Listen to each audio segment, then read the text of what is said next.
Welcome to this MockFlow IdeaBoard AI tutorial. In this video, you'll learn how to create a graphic design moodboard in under 2 minutes using MockFlow IdeaBoard AI. First, what is a graphic design moodboard? A graphic design moodboard is a visual collection of colors, fonts, imagery, and styles that helps define the overall look and feel of a design project.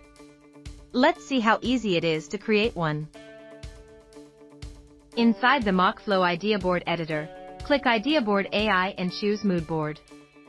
Enter a prompt. Here, we're creating a graphic design moodboard for a food product, and click Generate. In seconds, the AI produces a fully editable moodboard.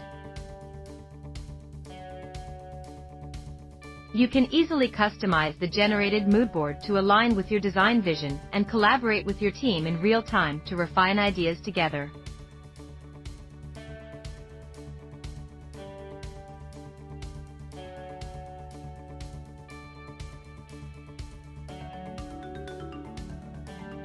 When you're ready, select the moodboard, click Export Selection from the quick toolbar, choose the export type, and download it to share. Create stunning moodboards effortlessly with MockFlow IdeaBoard AI. Don't forget to like, share, and subscribe for more IdeaBoard AI tutorials.